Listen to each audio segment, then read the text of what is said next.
Pope Francis, the first Latin American leader of the Roman Catholic Church, has died. Pope Francis, who we know has been suffering health challenges, has now passed away.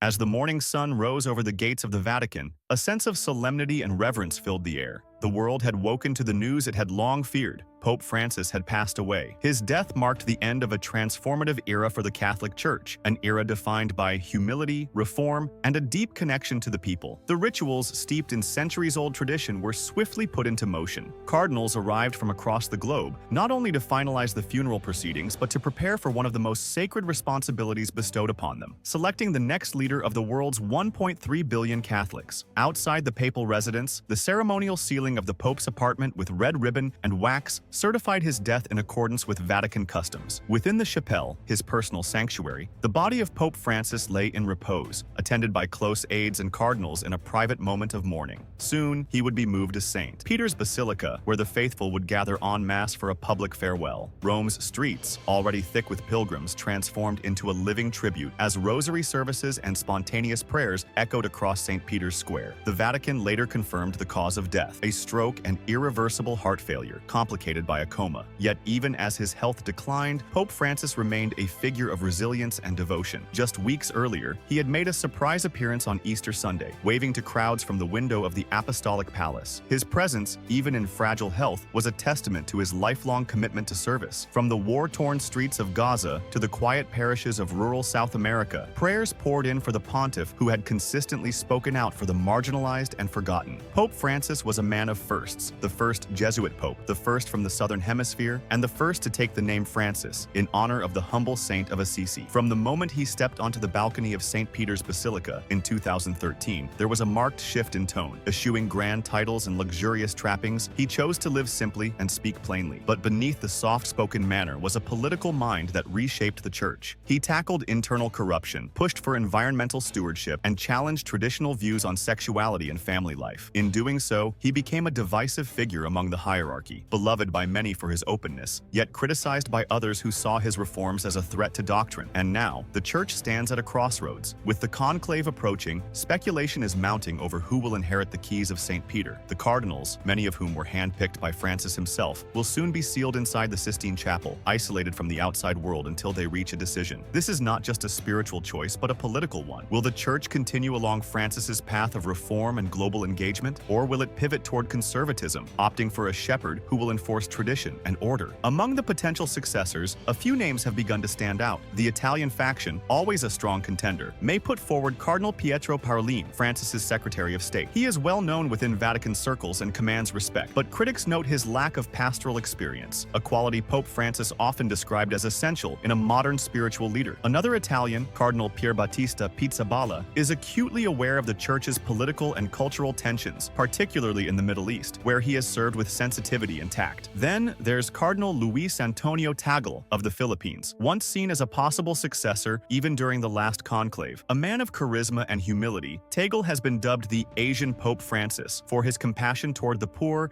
and his relatable, grounded leadership. He embodies the progressive values that defined Francis's papacy, though questions remain about his administrative skills. Intriguingly, there are also candidates from North America. One such figure is Cardinal Robert Prevost, born in Chicago but raised in Peru, and active in the Vatican's global outreach. Though American by birth, he is not seen as representing the United States, which could make him more acceptable to international voters wary of U.S. influence. His intimate knowledge of the Vatican's internal workings and diplomatic networks gives him an edge in navigating the Church's complex bureaucracy. As Catholics across the globe gather to mourn the passing of a pope who dared to speak uncomfortable truths, the question lingers: what kind of church will rise in his absence? Pope Francis once said that who we are is more important than what we do, and through his example, he taught millions the meaning of compassion, service, and courage in faith. Now, the red-clad cardinals must determine whether his vision continues or whether a new chapter, perhaps more traditional, perhaps more radical, awaits the church. For now, all eyes turn to Rome, where the shadow of history stretches long and the world waits for the white smoke to rise once more.